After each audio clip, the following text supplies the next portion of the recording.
il est devenu fou. Il est devenu fou. Le videur est venu, moi je les ai séparés déjà parce qu'il voulait... Je sais pas en fait si j'avais pas été là ou si d'autres personnes n'avaient pas été là, je sais pas s'ils s'en seraient pris physiquement à Amoun, tu vois. Ils ont créé deux comptes fans. Ils ont fait des comptes fans, mais c'est eux qui les ont créés. Qui fait ça? Ils le disent qu'ils ont envie de refaire de la télé. Alors après, beaucoup de gens ont envie de le faire, mais eux, on sent qu'ils meurent pour ça, quoi. Et j'ai l'impression qu'en fait, ça leur monte tellement à la tête qu'ils sont encore dans une telle réalité, mais même dans la vraie vie.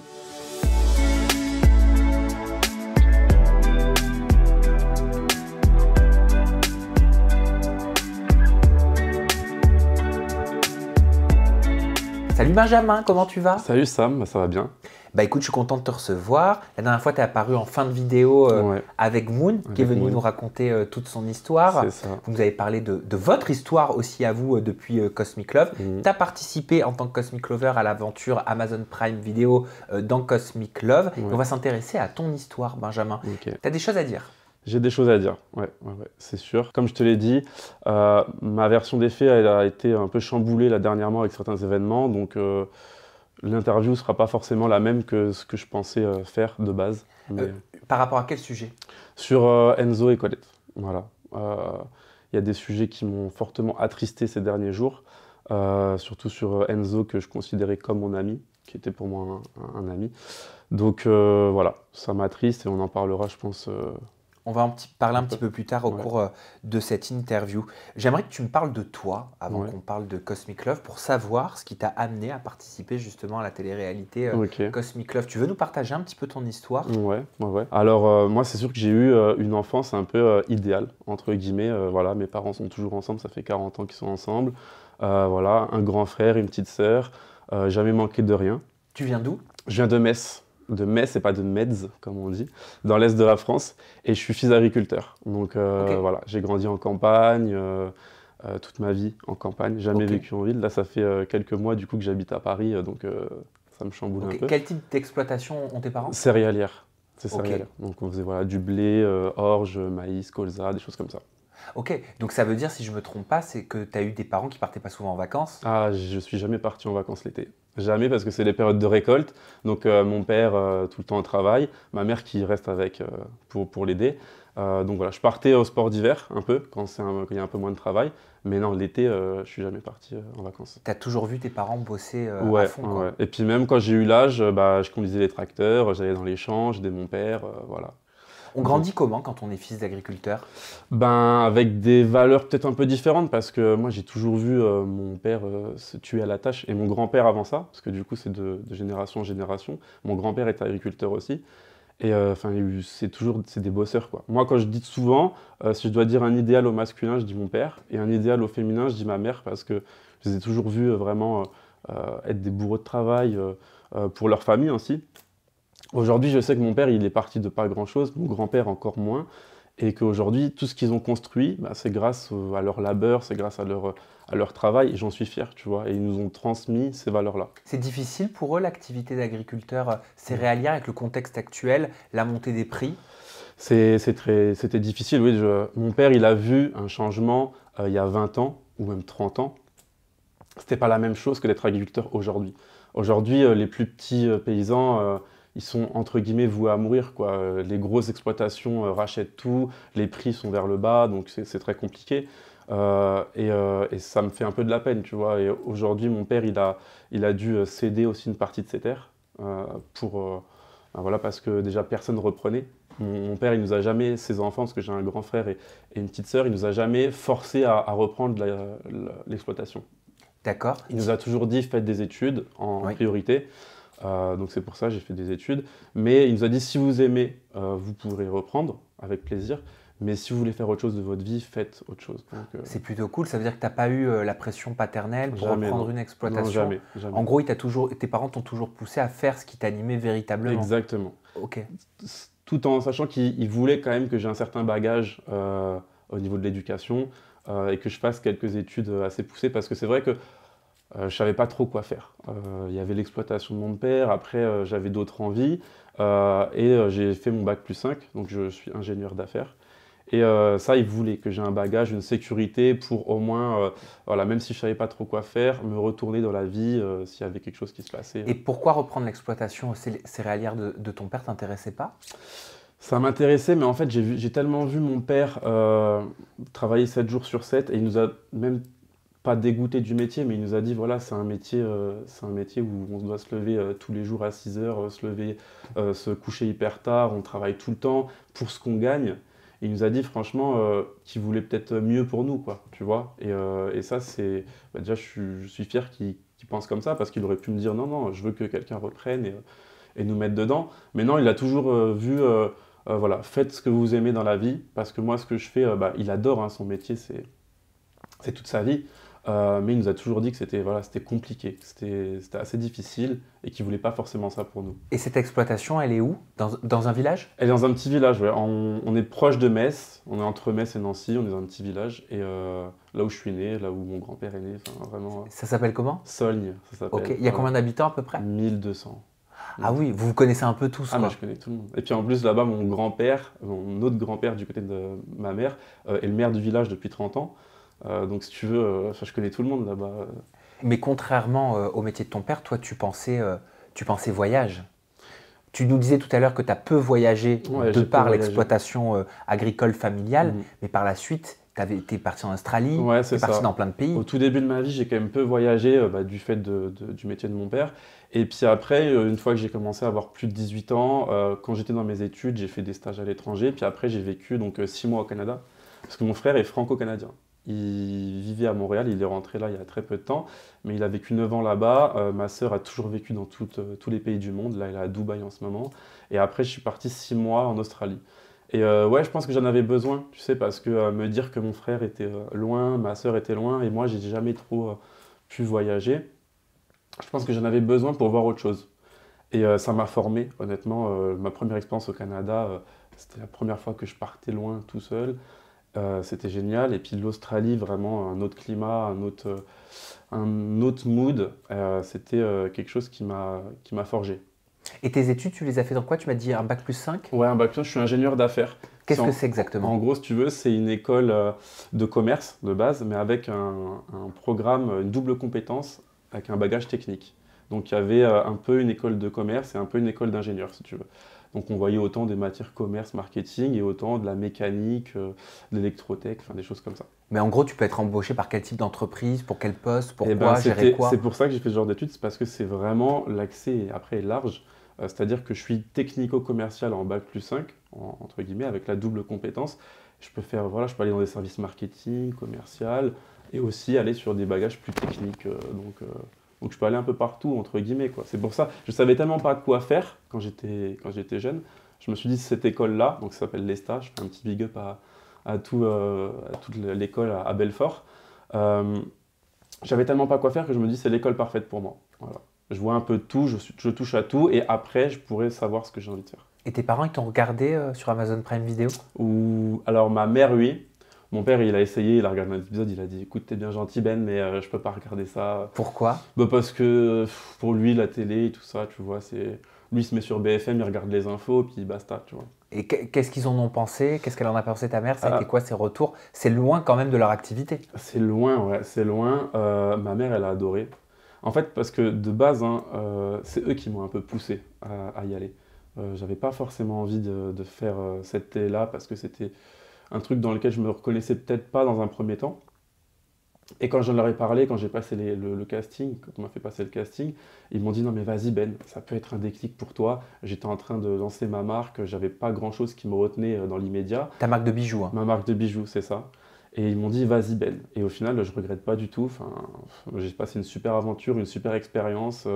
J'ai trouvé l'amour, comme En tu le plus, sais, en plus, avec Moon. avec Moon. Donc, Mais tu avais peur de quoi en allant dans cette émission? Est-ce que tu avais peur de l'étiquette du candidat de télé-réalité? un petit peu. Maintenant, je sais que on me fait pas dire ce que j'ai pas envie de dire, on me fait pas faire ce que j'ai pas envie de faire. Mais c'est comment va être façonnée ton image, parce que même si tu dis ce que tu as envie, on sait comment c'est, parfois les images sont un peu trompeuses, etc. Et j'aime bien avoir le contrôle sur mon image, tu vois. C'est pour ça que quand on est sur Insta, sur les réseaux, on fait une vidéo, on sait ce qu'on dégage. À la télé, j'avais l'impression que parfois, on peut nous faire dire des choses où enfin, on peut nous faire passer pour quelqu'un qu'on n'est pas. Et ça me dérangeait. Et au final, quand j'ai regardé l'émission, bah, pas du tout. Vraiment, je trouve que ma personnalité est bien ressortie. Et pour ça que je ne regrette pas du tout, quoi. Comment tu réagis à ce tweet que j'ai lu qui dit « Je suis à l'épisode 6 de Cosmic Love et je viens de voir Moana avec Vincent et Moon en couple avec Colette et Benjamin. » Ouais.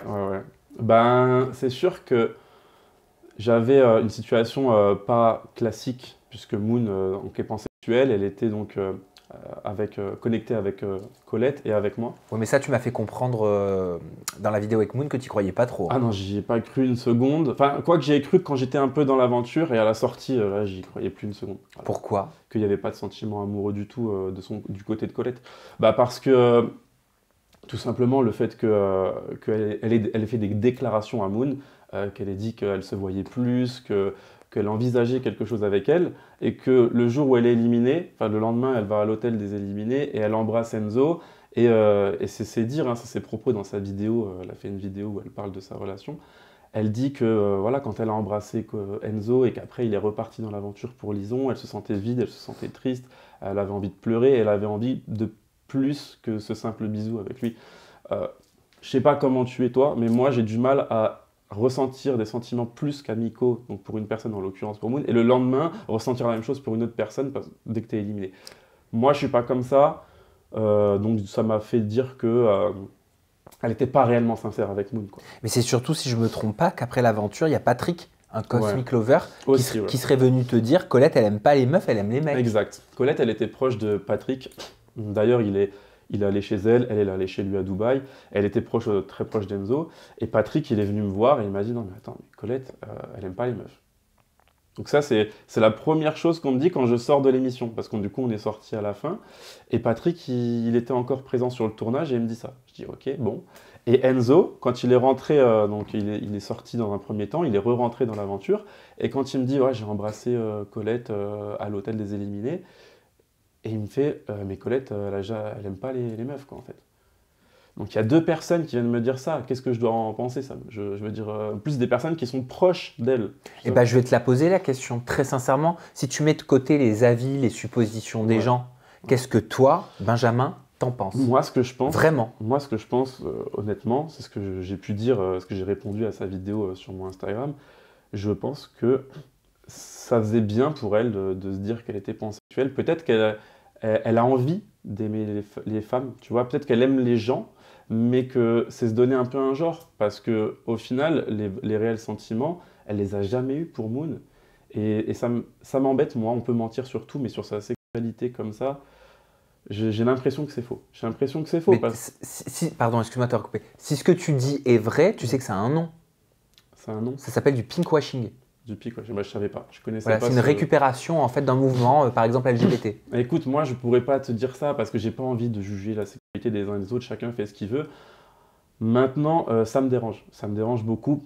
Colette elle-même, en fait, à la fin, parce qu'on parle de Patrick, d'Enzo, mais Colette elle-même, elle est venue me voir et elle m'a dit, tu sais, qu'est-ce que tu en penses et tout, du fait que j'ai embrassé Enzo. J'ai dit, bah, écoute, moi, je pense que tu t'es foutu un peu de la gueule de Moon et d'un côté de la mienne aussi, parce que je pense que tu n'aimes pas les filles. Elle m'a dit, écoute, c'est pas ça, c'est que j'aime plus les hommes que les femmes. J'ai dit, mais alors on en est où dans la pansexualité à dire qu'on aime plus les hommes que les femmes? Enfin, pour moi, ça n'a aucun sens. Donc peut-être que c'est de la récupération, j'en sais rien. Je vais pas aller jusque-là parce que j'en sais rien. Mais... Oui, mais pourquoi faire ça? Pourquoi faire ça? Je sais pas. Je sais pas. Bah, selon toi, je sais quel pas. serait le but? Bah, pour peut-être... c'était la première... Enfin, Colette, j'ai vu un article comme quoi Colette était la première candidate pansexuelle des émissions de télé-réalité. C'est faux? Pour moi, la première, c'est Moon. Voilà. Moon a une vraie pansexualité. Moon a eu des relations avec des femmes par le passé. Moon s'en fiche du physique. Voilà. Même elle te l'a dit quand elle était sur ce canapé. Elle a dit, Ben, quand je l'ai vu au premier abord, je ne l'ai pas trouvé forcément hyper attirant. Donc, tu vois, et au final, pour l'instant, on est ensemble parce que elle a peut-être vu ma personnalité. Donc, pour moi, ça, c'est de la vraie pansexualité.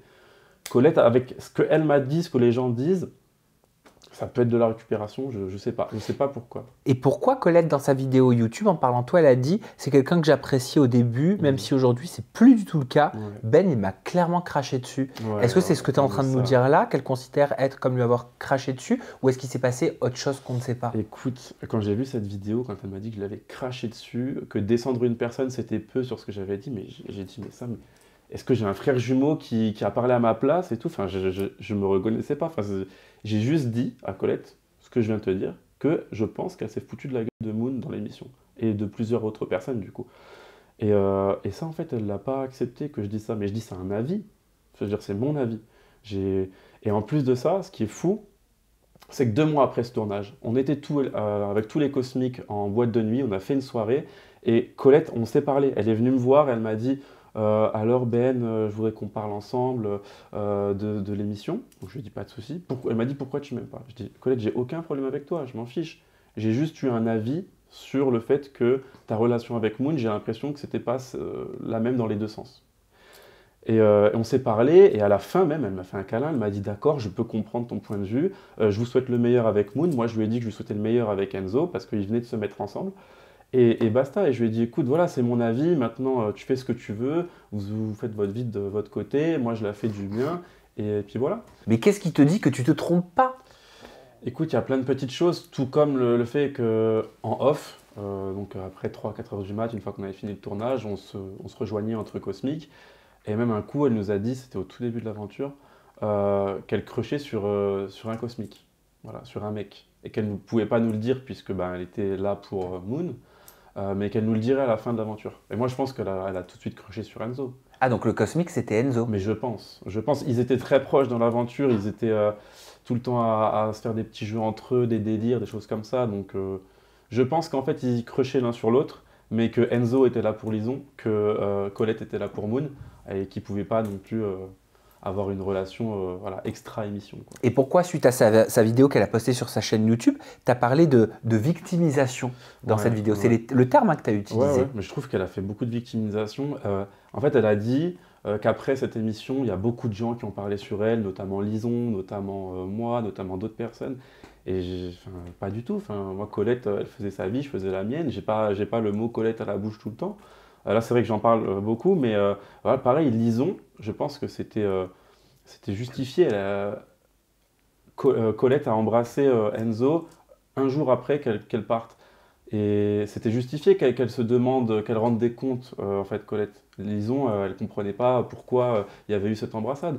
Mais c'est vraiment, personne parlait sur Colette. Et elle s'est victimisée en disant que nous, on faisait notre truc de notre côté. Par exemple, elle a parlé d'un festival. Elle a dit qu'elle n'a pas été à un festival parce qu'on l'avait mis de côté ou des choses comme ça. Pas du tout.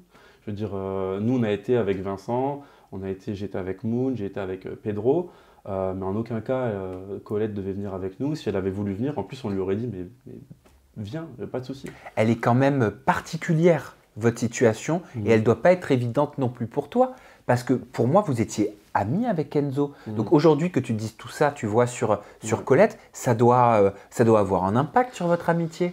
Ben, l'amitié avec Enzo, tu parles? Ouais. Ouais, mais Enzo, je l'ai toujours considéré comme mon ami. Dans l'aventure, c'était la personne avec qui j'étais le plus proche. J'ai toujours pris sa défense. Pourquoi déjà? Parce que je pensais que c'était un mec, tu vois, maladroit, impulsif, tout ce qu'on veut, ok, mais maladroit. Et je sais pas, je ressentais quelque chose en lui qui était bon. Et au final, je pense que je me suis trompé parce que là, très récemment, comme je te disais au début de l'interview, il y a des événements qui se sont passés et qui me font totalement changer d'avis. Donc, ça fait quelques temps qu'on ne se parle plus avec Enzo, qui font leur vie de leur côté et qu'avec Moon, on fait notre vie du nôtre. Et là, Vincent nous appelle un soir pour aller boire un coup. Donc, Vincent qui a fait l'émission avec nous. Et il y avait un des meilleurs amis de Moon qui était là, donc Moon m'a dit bon, bah, viens, on va boire un verre avec eux. Sauf qu'il y avait Enzo et Colette. Et bon, on va pas s'arrêter de vivre non plus, c'est pas parce qu'on se parle plus, parce que Enzo, je l'ai eu au téléphone il y a 2 semaines, voilà, il m'a dit écoute, être avec vous m'apporte de la négativité, en fait. Pour quelle raison? Parce que à chaque fois qu'il venait chez nous, bah, il pouvait avoir des petites réflexions de Moon sur sa relation avec Colette, le fait que par exemple Moon, elle poste sur Instagram des memories avec tu vois, des embrassades entre Moon et Colette, entre moi et Moon, enfin des choses comme ça. Enzo, il le voit d'un mauvais œil, ça, tu vois. Ok, donc de la jalousie envers Moon? Ouais, de la jalousie envers Moon, ouais, clairement, alors que Moon est son amie. Enfin, je veux dire, elle l'a invité chez elle à Biarritz, à faire des fêtes, elle a toujours pris sa défense aussi. Je peux me permettre? Dis-moi. Est-ce que tu lui as dit ce que tu nous as partagé? Est-ce que tu lui as dit mais que tu pensais que Colette n'était pas pansexuelle? Mais c'est lui qui m'a dit dans un premier temps que Colette n'aimait pas les meufs. En fait, dans un premier temps, c'est Enzo qui me l'a dit. Ah, Donc, moi, j'avais pas à lui dire ça. Moi, j'ai toujours pensé ça et je pense qu'il le savait. oui, mais si je suis ton raisonnement, hein, et qu'il saurait que Colette n'aimerait pas en Pour réalité moi, c'est elle qui l'a les dit. nanas, quel est l'intérêt d'être jaloux alors? Je sais pas du tout. Je pense qu'il a toujours eu. Après, l'émission est sortie en début janvier 2023, et quand il a regardé l'émission, je pense que ça lui a remis un coup de voir Colette embrasser Moon. Tu sais, c'était déjà fini depuis 6 mois ce tournage, et au final, il s'est remis dans ça. Donc je sais pas. Et puis il y a eu aussi une amie, ce que je vais appeler une amie de Colette, qui aurait dit à Enzo que Moon voulait que Colette soit heureuse avec n'importe qui, sauf avec Enzo. Voilà. Donc, Et c'est vrai? pas du tout, jamais. Enfin, je veux dire, Moon, elle a toujours dit que Colette, si elle pouvait être heureuse avec Enzo, grand bien leur face, que voilà, elle se mettrait jamais en travers de leur relation, pas du tout. Et Enzo a dû prendre ça comme une affirmation et comme une vérité. Et Plutôt. qu'est-ce qui s'est passé alors à cette fameuse soirée dont tu me parlais? Écoute, pour te dire, en plus, quand on est rentré dans ce bar, on leur a dit bonjour par politesse, bien évidemment. Mais comme ça faisait quand même quelques temps qu'on se parlait plus, on a fait notre soirée de notre côté, et eux, ils ont fait leur soirée d'une autre. On était sur une grande table, tu vois, on était d'un côté, et pendant 2 heures, et eux, ils ont parlé avec leurs potes de leur côté. Et quand on est parti avec Moon, ils se sont dit au revoir avec Colette, et Colette a repris Moon par la main, elle lui a dit, écoute, voilà, moi je m'en fiche de tout ce que les gens peuvent dire. Moi, j'ai envie de continuer à avoir un lien avec toi, de te reparler, j'ai envie d'aller boire un coup pour qu'on puisse voilà, parler de nos ressentis. Et moi, j'étais juste à côté. Il n'y a pas de souci, tu vois. Moi, ça m'embêtait au début que Moon, elle puisse avoir une petite relation comme ça avec Colette, mais elles se sont vues, elles s'envoyaient des messages sur Instagram. Je veux dire, ça me dérangeait un peu parce qu'il y avait toujours eu un petit crush dans l'émission, mais elle pouvait faire ce qu'elle voulait. Moon, je lui ai jamais interdit de rien. Et, et au final, Enzo, lui, il tolérait que très peu tout ça. Voilà. Je pense que c'est un mec à l'ancienne et il n'aimait pas du tout le fait que Moon ait encore des rapports avec Colette. Et Enzo était dehors. Quelqu'un lui a dit Moon est en train de régler ses comptes avec Colette, alors que pas du tout. Enfin, franchement, c'est Colette qui voulait juste voilà, dire 2, 3 mots à Moon. Rien de méchant. Et là, il est arrivé furibond dans le bar. Et là où j'ai toujours pris la défense d'Enzo, j'ai été vraiment son meilleur allié quand il était seul contre tous dans l'aventure. J'ai toujours pris sa défense. Là, je peux plus, quoi. Il a été violent, que ce soit verbalement, gestuellement. Il avait le regard, mais ça m'enrageait, vraiment. Mais c'est-à-dire? C'est-à-dire qu'il est venu et le simple fait que Moon parle à Colette, ou que Colette parle à Moon plutôt, il est devenu fou. Il est devenu fou. Le videur est venu. Moi, je les ai séparés déjà parce qu'il voulait. Je sais pas en fait si j'avais pas été là ou si d'autres personnes n'avaient pas été là, je sais pas s'ils s'en seraient pris physiquement à Moon, tu vois. Alors tu dis verbalement et gestuellement. Gestuellement parce qu'en gros, il avait, si tu veux, il avait son doigt comme ça à 2 mm des yeux de Moon à dire mais qu'est-ce que tu fais là? Qu'est-ce que tu fais à parler? Tu dis des choses sur moi, machin. Enfin, d'un ton, je pourrais même plus te dire tellement ça a été violent. Comment ça a t'as été réagi? rapide. Mais je les ai séparés parce que franchement, il était très, très violent, quoi. Et, Comment elle a réagi, Moon? mais Moon, elle s'est effondrée, elle a pleuré. Enfin, c'était très choquant en fait, tu vois. Et on n'a pas le même, on a chacun un bagage émotionnel différent. Donc moi, je suis assez calme, mais Moon, elle s'est effondrée quand elle a vu comme ça Enzo arriver en furie sur elle dans le bar, alors qu'elle avait rien demandé, elle était juste en train de parler tranquillement avec Colette. Elle s'est demandé ce qui se passait. Le videur, pareil, il a dit pas de ça dans mon bar.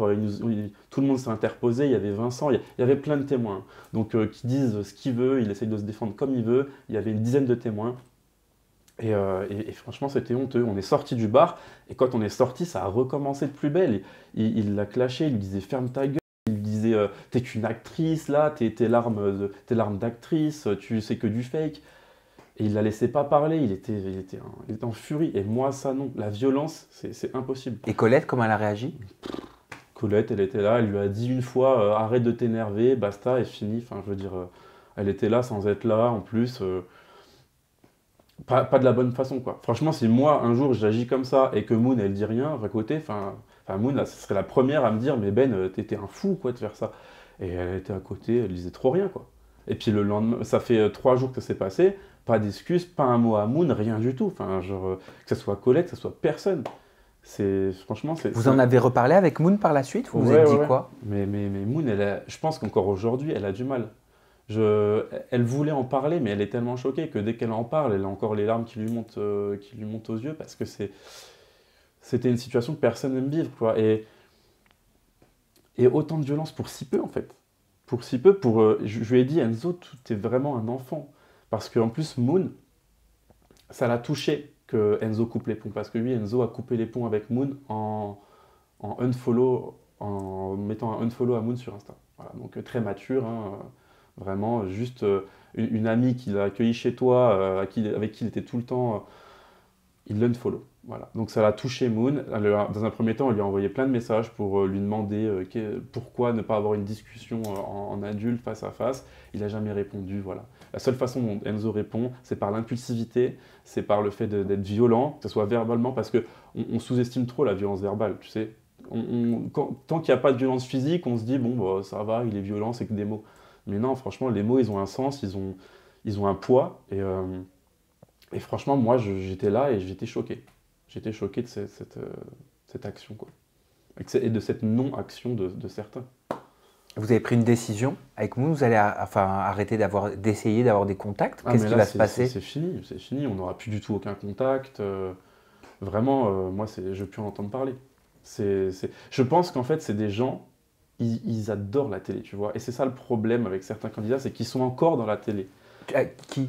Colette et Enzo, pardon. Pourquoi ils adorent la télé? Mais parce que déjà, Enzo, il identifie 3 fois Banijé en 2 mois dans ses stories. Je me demande qui fait ça. Ils ont créé deux comptes fans. Ils ont fait des comptes fans, mais c'est eux qui les ont créés. Qui fait ça?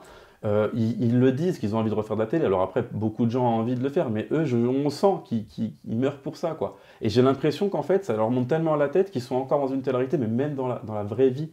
Et qui font, tu vois, Colette qui fait sa vidéo, pour moi, il n'y a qu'une seule raison pour laquelle elle me clash comme ça dans sa vidéo, c'est pour le buzz. Et tu vois, là, en l'occurrence, on en parle, et les gens, peut-être, qui n'ont pas vu la vidéo, ils vont aller cliquer, et ça sera très bien pour elle, ça lui fera sa petite pub. Et Enzo, pareil, il est dans une impulsivité telle, comme s'il devait faire un show, quoi. Enfin, c'est pas moi l'idée que je me fais d'une relation avec des amis ou voilà. La télé, c'est une chose. On sait qu'il faut raconter les histoires parce que sinon c'est pas intéressant la télé, voilà. Mais trop c'est trop, quoi. Et quand ça devient à du clash gratuit, à de la victimisation ou à de la violence, bah, c'est trop. Et moi je coupe les ponts avec ce genre de personnes. C'est pas ma tasse de thé, quoi. Et qu'est-ce qui va se passer pour Moon et toi? C'est quoi la suite? Ça fait un petit moment, ça fait plusieurs mois maintenant que vous êtes ensemble. Ouais. Ben écoute, ça fait 6 mois maintenant qu'on vit à Paris ensemble. Ça se passe Ouais, très c'est bien. vrai que vous vivez ensemble. Ouais. Alors après, bien sûr qu'il y a des hauts, il y a des bas parce que, comme je dis toujours, Moon, c'est pas une personne que j'étais censé rencontrer dans la vie de tous les jours. Tu vois, c'est la télé qui nous a fait nous rencontrer. Pourquoi tu dis ça? Parce qu'on avait des très grandes différences. Tu vois, on n'était vraiment pas les mêmes. Et c'est ça aussi où la télé m'a fait mûrir, entre guillemets, c'est que de base, moi j'avais une vision très figée de la femme avec qui je voudrais être, tu sais, qu'elle remplisse tel critère, qu'elle soit comme... C'était quoi cette vision? Tu sais, quelqu'un qui pense un peu comme je peux penser. Tu vois, Ouais. je pensais que quand il y avait de trop grandes différences, ça pouvait pas marcher, par exemple. Quelqu'un qui avait le même cadre familial que moi, par exemple, tu vois, genre ça, c'était quelque chose d'important pour moi. Et au final, Moon, elle n'a pas du tout le même cadre familial que moi, et pourtant... Qu'est-ce que tu entends par cadre familial? C'est-à-dire des parents toujours ensemble, ok. un petit cocon, avoir été élevé dans beaucoup d'amour, tu sais. Il y a beaucoup de personnes qui sont un peu écorchées vives et qui, parfois, ça me faisait peur, en fait. Tu sais, de me dire d'être avec des personnes qui ont vécu des drames, ça me faisait peur. Et au final, je rencontre Moon dans cette émission. Et au-delà de m'intéresser à tout l'extérieur de Moon, je me suis intéressé vraiment à juste elle. Et puis il y avait quelque chose de magnétique entre nous, tu sais, on pouvait plus se lâcher, on était tout le temps l'un avec l'autre. Et au fur et à mesure, je me suis dit, voilà, pourquoi pas, au final, cette émission m'a fait mûrir parce que je suis avec cette personne, je vis avec elle maintenant. Et même s'il y a des hauts et des bas, parce on s'est mis en ménage au bout de 2 mois de relation, ce qui n'est pas courant quand même, je pense que j'aurais peut-être pas pris ce temps-là si j'avais pas fait cette émission. Tu vois, j'aurais pas pris ce temps-là avec Moon si j'avais pas fait cette émission de télé. Je me serais peut-être pas intéressé plus en profondeur à la personne. Et voilà. C'est fou. Ça veut dire que tu participes à une émission télé, tu n'imagines pas un seul instant quand même que tu vas avoir une relation sérieuse avec une jeune fille que tu vas rencontrer dedans. Au final, vous vous mettez en couple, vous vous mettez en ménage, pour reprendre tes mots. Ça va aller jusqu'à où? Eh ben écoute, moi j'ai un plan sur ma vie, c'est le mariage, les enfants, la petite maison à la campagne. Bon, je sais que Moon, elle n'est pas trop encore dans ce délire-là, mais on verra là où ça nous mène. Pour l'instant, je ne suis pas fou non plus. Là, je parle d'enfants, de mariage, mais ça fait que 8 mois qu'on est ensemble. Je veux dire, chaque chose en son temps. Mais moi, c'est ce dont j'ai envie. J'ai toujours rêvé de ça. Donc pourquoi pas. Mais bien évidemment que ce ne sera pas dans l'année qui vient, quoi. Chaque chose en son temps. On prend notre temps et puis voilà.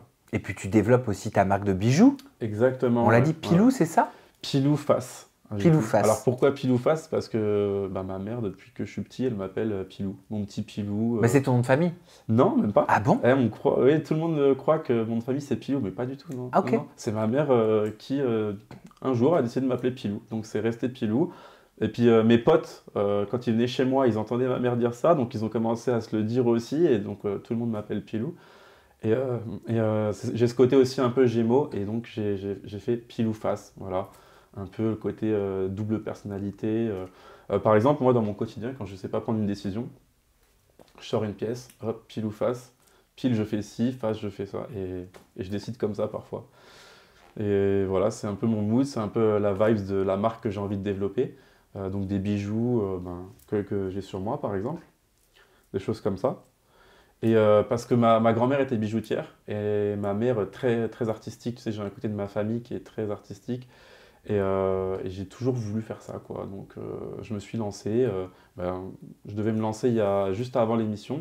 Puis au final, ils m'ont appelé. Donc ça a pris un peu plus de temps à se développer. Mais voilà, là, je pense que c'est en bonne voie et j'espère sortir cette marque très prochainement. D'ailleurs, ça, je t'ai fait un petit cadeau. Et en plus, je vois que tu en as là. Alors ça, c'est des petites collections que je suis en train de faire. Et ça, c'est un petit cadeau pour toi. Merci. Je découvre? Découvre, allez. J'ouvre? Tu peux ouvrir. Allez. J'adore. Il y a un collier et il y a un petit bracelet. Oh! Pile ou face? Voilà, pile ou face. Et après, je t'ai fait un petit bracelet Mais personnalisé. c'est adorable! J'ai mis tes initiales dessus. Mais attends, mais c'est vraiment trop... C'est Voilà. adorable. J'espère que t'aimes les couleurs. Là, je suis dans le ton un peu pastel en ce moment. Alors, couleur un peu comme toi, avec un peu ton comme pull. ça, ouais. Je sais pas comment il ressort le mien, mais moi, la couleur lilas, lavande... Ouais, t'adores? Ah, mais je suis fan, c'est ma couleur du moment. Bon, bah, tant mieux. Ah, j'adore! Attends. Voilà, je l'ai personnalisé et puis... Ok. Et tu vois, et c'est... Alors, le collier de perles, Ouais. c'est quelque chose que j'aurais pas véritablement osé avant, ce qui est bête en soi. Et en vrai, je trouve que ça va très bien aux hommes. Ouais, bah moi non plus. De base, je n'imaginais jamais porter des perles. Et puis, il y a une petite vibe dans ce moment, un peu comme ça. Et ça te va super bien en tout cas. C'est vrai. Nickel, nickel. Et non, franchement, les perles, ouais, c'est plutôt sympa. Je fais aussi d'autres choses. Je fais aussi des colliers un peu, colliers de surfeur, tu sais. Oui. Donc il y a ça. Je vais voir. Je fais des petits colliers de téléphone. Ah, sympa ça. C'est sympa ça, un peu multicolore, un peu... C'est-à-dire que tu l'accroches au téléphone? Tu l'accroches au téléphone, hop, et puis tu peux le laisser pendre un peu le long de ton pantalon. Et puis après, il y en a en version plus petite. Alors celui-là, il est personnalisé, c'est celui de Moon. Je l'ai pris, je l'ai ramené. Voilà, donc tu peux le personnaliser. Là, il y a marqué Moon, Nala, notre petit chien, et puis Ben. Et ça, tu vas le vendre où tout ça? Sur mon site, donc un site internet, Pile ou Face. C'est en cours de création, mais je pense que d'ici très peu, ça va être en ligne. Et puis voilà, passons sur mon Instagram régulièrement, j'essaierai de mettre à jour. Là, je commence une première collection où ça va tourner autour des perles. Et puis j'essaierai de faire d'autres créations, que ce soit des bracelets, des colliers. Je fais des bagues aussi, tu vois, je fais même des bagues en perles. J'aime beaucoup et j'adore le fait que tu portes toi-même tes créations, que tu portes les couleurs, que tu portes les perles, que tu portes les bijoux. Parce qu'en vrai, ce que j'ai dit tout à l'heure, c'était un pas un préjugé, mais c'est des choses qu'on nous met dans la tête, tu sais, depuis qu'on est petit. En mode un garçon porte pas de perles, un garçon porte pas de ceci, et le rose c'est pas banane. En fait, on s'en fout. Les couleurs n'ont pas de genre, les matières n'ont pas de genre. On porte ce qu'on veut, quand on le veut, comme on le veut, quoi, tout simplement. Et je trouve que même dans la mode actuellement, il y a une vibe qui fait, voilà, il n'y a plus de code. C'est-à-dire qu'on peut vraiment mettre ce qu'on veut. Les couleurs, on voit des couleurs flashy. Donc voilà. En tout cas, c'est très cool. Très sympa. Franchement, merci infiniment. Pas de souci. Merci Ben pour cette attention. Et je suis très heureux de pouvoir mettre en avant tes créations, quoi. Parce que c'est original et puis c'est cool. Merci. Je trouve. J'essaye, tu vois, de faire ce que tu fais. Un peu une vibe cool, chill, voilà. Et puis, c'est pas des produits que je veux vendre non plus cher, je veux que ce soit accessible pour tout le monde. Ok. Tu sais à peu près comment tu vas te positionner? En termes de prix, dans une trentaine d'euros, quoi. Ok. Voilà. Ok. Et on peut retrouver ça de toute façon sur tes réseaux sociaux. C'est ça, sur mes réseaux. Tu mettras le lien du site internet et tout. Les liens du site internet. Et ton compte Instagram, c'est Benji-Pilou. C'est ça. Maintenant, on a compris pourquoi Pilou. Ben, vraiment merci pour tout. C'était un plaisir de papoter avec toi, d'apprendre à mieux te connaître. Tu vois, je connaissais pas du tout cette partie de ta vie dont tu m'as parlé aussi, au début. Le mot de la fin, je te l'offre. Regarde, ta cam, elle est là. Tu peux conclure comme tu le souhaites. Moi, je vous dis à très bientôt et prenez soin de vous. C'était un plaisir déjà d'être avec toi. Et puis juste, voilà. Moi, ma philosophie de vie, c'est de voir toujours le verre à moitié plein. Voilà, de creuser tout le temps, que ce soit les gens ou dans les choses. Donc voilà, voyez plus loin. Et puis voilà, on se retrouve sur mes réseaux. Et puis voilà, bisous tout le monde. Merci à tous, bye bye.